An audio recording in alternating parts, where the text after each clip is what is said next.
You know that moment when your HOA president smiles like she's doing you a favor, then straight up body checks your wife holding your 2-week-old daughter down the front porch steps? Yeah. That happened on a sunny Tuesday in Evergreen Pines Estates. Barbara Whitaker, call me Barb, sweetie, stood there in her pearl necklace and tan blazer, clipboard swinging like a weapon, and told my wife Sarah the hand-carved cradle in our window violated visual uniformity. When Sarah tried to close the door, Barb just enforced the guidelines and sent our baby Mia rolling toward the concrete like she was tossing out yesterday's recycling. I didn't scream. I didn't swing. I just stared at Barb while Sarah clutched Mia and sobbed. Barb blinked once, slow like I was the crazy one. These things escalate so quickly when people refuse to comply, she cooed, voice dripping honey and arsenic. Then she slapped a $75 violation notice on our door and sashayed away, like she just saved the neighborhood from certain aesthetic doom. Welcome to Evergreen Pines, folks, where the lawns are manicured to military precision, the houses are painted in 6 shades of beige only, and God help you if your baby's cradle dares to exist where the street can see it. Because apparently a family heirloom is a bigger threat to property values than Barb's weekly witch hunts. My name's Jordan Ellis. I'm on leave from a cybersecurity firm that used to hunt crypto launderers and state-sponsored hackers. None of that prepared me for the real monsters, the ones who wear name tags that say President, and think the HOA covenant is their personal 10 commandments. Before Mia was born, my dad spent 6 months sanding that oak cradle by hand. Said every kid needs something built to last longer than the people trying to break them. He died 2 weeks before Mia arrived. So yeah, that cradle wasn't coming down. Not for Barb. Not for anyone. At first I played the good neighbor. I logged every notice, timestamps, photos, the works, while Sarah recovered from the fall. She didn't know I was building a file thicker than the HOA handbook. I didn't want to scare her. But 2 days later the doorbell rang again. Barb was back, this time with 2 other board members trailing like ducklings. Mr. Ellis, she said, all sugar. We've received complaints about your security camera. It's angled improperly and could be spying. She actually did air quotes. I almost laughed. The guy 3 houses down has 4 cameras and a floodlight brighter than the sun, but sure, my single weatherproof unit is the problem. I smiled right back. Funny. My camera caught something interesting the other day. Want to see the footage of you shoving my wife? Barb's smile froze like cheap Botox. That's absurd. Your wife tripped. We have witnesses. Witnesses who weren't there? I asked softly. Or witnesses who just happened to be your book club? She turned on her heel so fast her pearls clicked. Another violation for harassment of board members will be in your mailbox tomorrow. That night I sat in the dark nursery watching Mia sleep in the repaired cradle. Sarah whispered from the doorway, Jordan, let it go.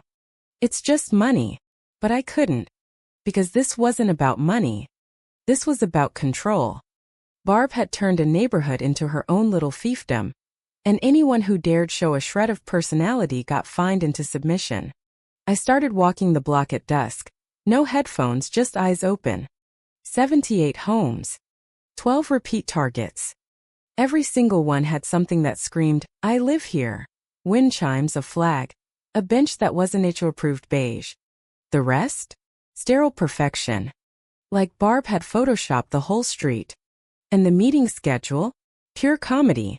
It changed weekly, posted only on a tiny sign at the clubhouse that you'd have to trespass to read. No emails. No texts. Pure exclusion by design. I pulled public archives and saw the pattern. Families who missed meetings got hit hardest. Fines stacked until liens appeared. 2 families had already sold quickly and vanished. New owners moved in within days. Always quiet, always compliant, always beige. Sarah found the latest notice taped to the door the next morning. Cease and desist for technological intimidation. She was barefoot, Mia fussing in her arms, eyes red. I didn't even leave the house, she whispered.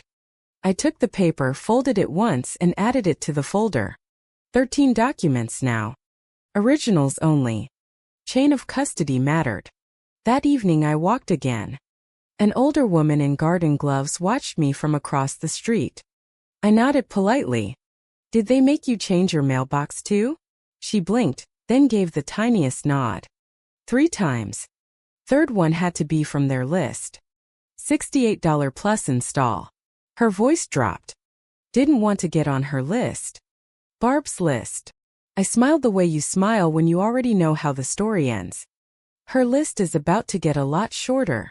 Back home I pulled the public ledger of fines. Buried but not hidden.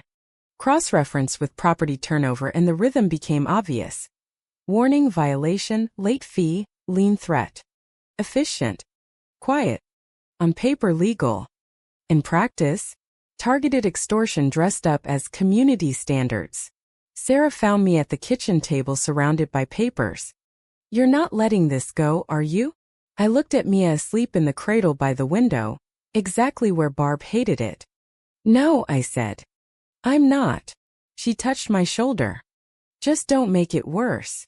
I didn't tell her I'd already mapped Barb's phone. See, most people don't realize how chatty their devices are. Every time Barb strolled past with her Bluetooth on, my mesh network pinged. Timestamps. MAC addresses. Packet collisions that only happen when someone's trying to sniff closed networks. I wasn't hacking. I was listening. And what I heard confirmed this wasn't random harassment. It was coordinated. Then I caught the real prize. A duplicate IP linking the HOA server to a private data firm 3 towns over. Harassed Systems. I knew the name. They'd been sued twice for selling resident metadata to marketers. An HOA had no business touching that software. But Barb had signed the invoice. With HOA funds. I printed it, timestamped it, and felt the first real smile in weeks. Barb thought she was untouchable. She had no idea she'd just poked the wrong cybersecurity dad. The next notice came hand-delivered. Summons to appear before the disciplinary committee for community destabilization, and, I kid you not, technological intimidation. They even recommended immediate lien placement. Sarah went pale. They're trying to take the house. They won't, I said. But inside I was already 3 steps ahead. Because I'd just found the treasurer's login credentials sitting in an unsecured portal. I didn't touch anything. I documented everything. Then I paid a visit to Mike Hargrove, the mousy treasurer who always looked like he was one wrong word away from a panic attack. I found him at the mailbox cluster the next morning. Mike, I said quietly, you're tired of signing forms you never saw, aren't you? He jumped like I tossed him. You can't say that out loud. I can, I answered. And I think you're ready to stop pretending Barb's little kingdom is normal. He swallowed so hard I heard it. She threatens us. Says she'll remove us for misconduct. Sounds like she's protecting herself, I said. Not the community. Mike stared at the ground for a long time. Then he whispered the words that changed everything. She sent the board an edited video. The one that cuts out the shove. Told us the original was corrupted. I leaned in. It wasn't. I recovered it. And I have proof it was tampered with. For the first time I saw real anger flicker behind his fear. She can't keep doing this. No, I agreed. She can't. That night I sat in the nursery again, watching Mia breathe in the cradle my father built. Sarah knelt beside me. What now? Now, I said. We gather proof she can't delete. I didn't sleep. Every file Mike forwarded that night was pure comedy gold wrapped in fraud. Backdated violations. Duplicate entries. Templates copied and pasted across 7 houses with nothing changed but the address. All signed by Barb's login. But the invoice to HOA Systems? That was the cherry on the surveillance sundae. Itemized, resident activity mapping, image flagging, and my personal favorite, sentiment reporting via keyword capture. They weren't just watching front yards. They were reading metadata like it was their own personal soap opera. Sarah found me on the back porch at dawn organizing the folder into chronological order. You've been out here all night? I'm close, I said. To what? A heart attack. She touched the cradle gently. You think anyone will believe this? I don't need anyone, I told her. I need the feds to see the chain. That afternoon I called my old colleague Tessa at the Bureau's Contractor Compliance Unit. I gave her just enough. An HOA is using Hellarch software to pull resident metadata without consent. She went quiet. You have proof of purchase? Signed by the president herself. Evidence it was used against residents? Photos taken from inside neighbors' yards. Timestamps prove it. Tessa exhaled. Send me 3 clean things and stay quiet. Hellarch is already on probation. This could blow the lid off. I triple-checked every timestamp, printed the metadata chain, and attached side-by-side frames of Barb's shove versus the edited version Mike had slipped me. By midnight the envelope was sealed and ready for a 4-hour drive to the regional office. Sarah watched me set it on the kitchen table. You sure you're not too close to this? I'm exactly close enough. The drive was quiet. Sterile federal building, metal detectors, the whole 9 yards. Tessa met me herself. She flipped through the folder with those sharp eyes I remembered from old cases. This is clean, Jordan. Really clean. I usually am, I said. She nodded. We'll freeze their operations within the month if this holds. And if Barb signed the purchase order. She did. On the way home I kept checking mirrors. That black sedan parked by the clubhouse earlier? Gone now. But I knew they'd noticed. I got home at dusk. Sarah met me at the door with Mia on her shoulder. What now? Now we wait, I said. But waiting doesn't mean doing nothing. That night I placed the cradle back in the front window exactly where it started. Bait. 30 minutes later my server pinged. New device, different pattern. Slower. Sneakier. MAC address traced straight to a Hellarch shell company. I sent the log to Tessa with one line. Retaliation started. The next morning I posted a single anonymous note on the community bulletin board. If you suspect you've been surveilled without consent, you're not alone. Legal inquiry underway. You have rights. Signed Witness 07. By noon the note was gone, but 5 residents had snapped pictures. By evening someone slid an envelope under my door. A violation slip ripped in half and a sticky note that just said, "Thank you." Then the real threat arrived. Plain white envelope, no logo. Inside. A single sheet in all caps. Cease all unauthorized investigations immediately. You are in violation of HOA member agreements and community harm protocols. No signature. Just the crooked board seal. Sarah stared at it. This is supposed to scare us? It's supposed to scare me, I said. They're getting sloppy. I added it to the stack and went deeper into the audit logs Mike had quietly granted me. Every login, every template opened before inspections even happened. Pre-written violations for 17 addresses, generated 4 days before photos were taken. Barb, the vice president, and the secretary had all tagged in. I downloaded the CSV, hashed it locally, printed the damning entries, and placed the sheet on top. The case was bulletproof. Sarah watched me seal the final folder. You don't look relieved. I'm not yet, I said. Because now we prove how many people knew. That night I backed everything up to an encrypted drive hidden behind the HVAC panel. Made 4 copies. 1 for Tessa, 1 for the attorney, 1 for Mike, 1 for me. Barb thought this was her neighborhood. She had no idea I'd already turned it into a crime scene. The text from Mike came at 2 a.m. She knows. Emergency board meeting tomorrow night. Private. I smiled at the dark screen. Perfect. The next morning I went door to door, quiet, respectful, to the 12 homes that had been hit hardest. I didn't mention feds or surveillance. Just asked if they'd ever felt targeted. 7 said yes. 4 cried. 2 already had lawyers. Every single one agreed to show up at the community gazebo 2 nights later. No protest. Just stories. By afternoon 2 more anonymous notes arrived. One read, "She threatened my lease if I didn't paint over my window decal." The other, "They said if I called a lawyer I'd lose trash pickup." I logged them. This wasn't one woman. This was a culture.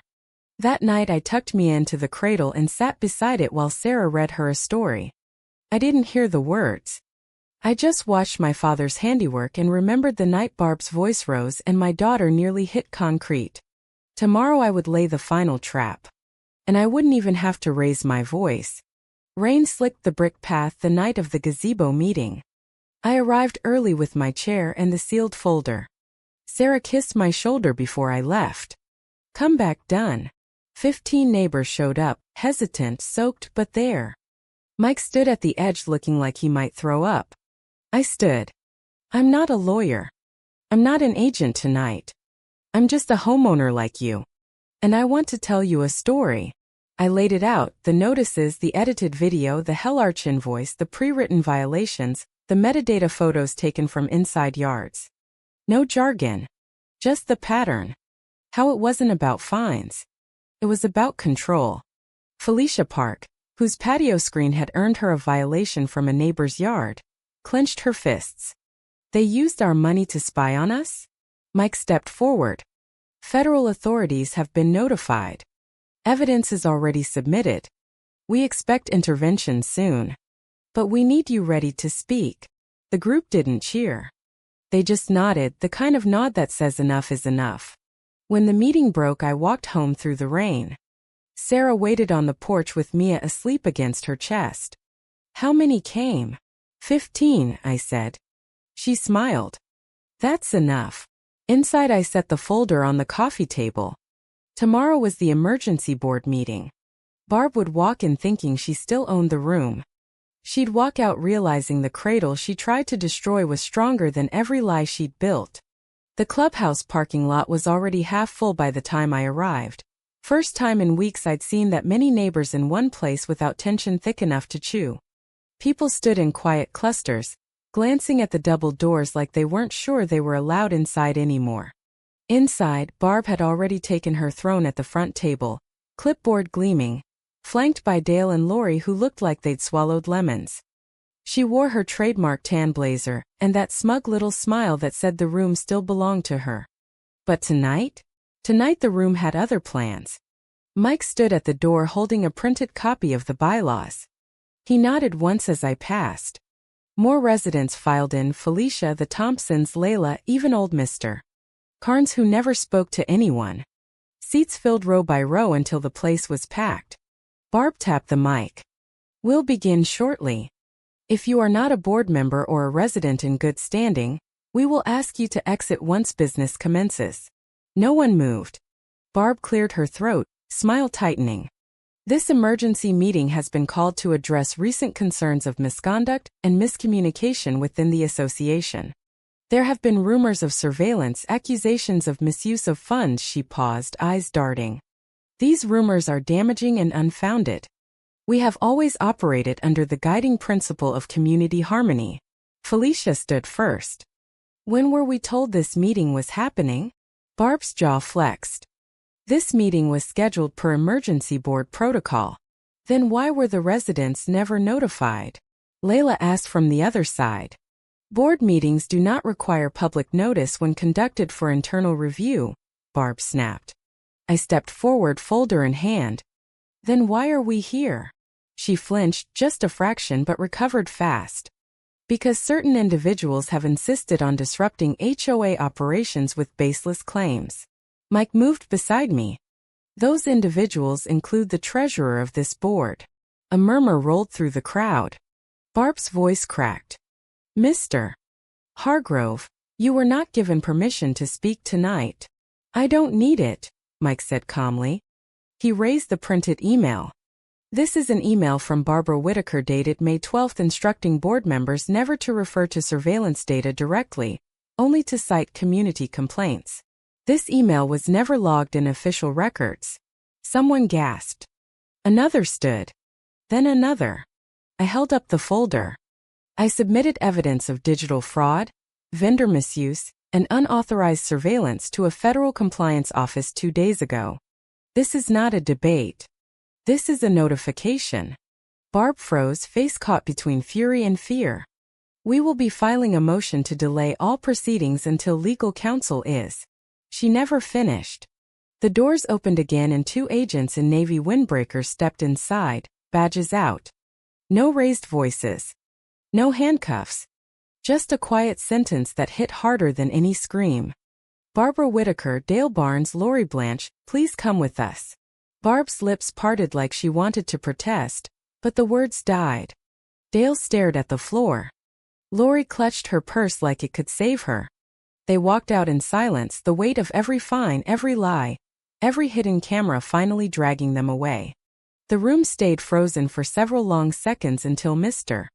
Carnes, of all people, stood and asked, "What happens now?" I stepped forward. My voice didn't need to be loud. What happens now is we reclaim our neighborhood. With bylaws that actually mean something. With leadership that serves instead of controls. With transparency. Felicia raised her hand. Do we dissolve the board? No, I said. We reform it from the inside. This isn't revenge. It's prevention.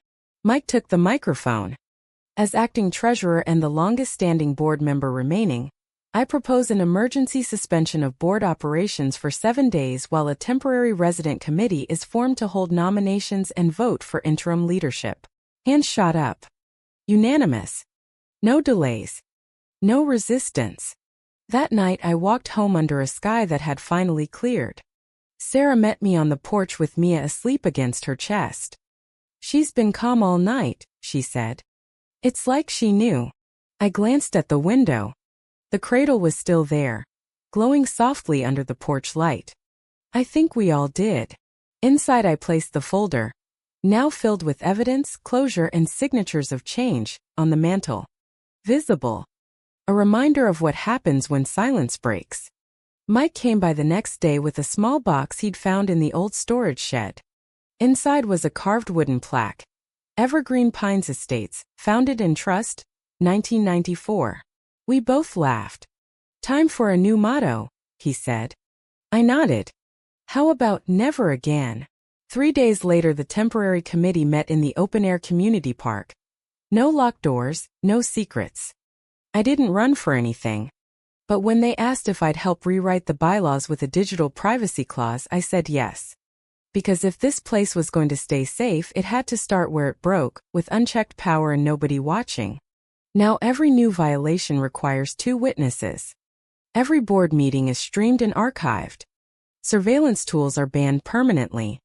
I kept the cradle in the window a few more weeks just to remind anyone still watching what almost happened. Then one morning I moved it to the nursery where it belonged. Because we weren't being watched anymore. We were finally being seen. So tell me in the comments, was Barb Whitaker really just enforcing the rules? Or was she the real criminal hiding behind bylaws and beige paint? Who was truly in the wrong here? The dad who fought back or the HOA Karen who thought she could throw a newborn down the steps and walk away? Drop your verdict below. I'm reading every single one.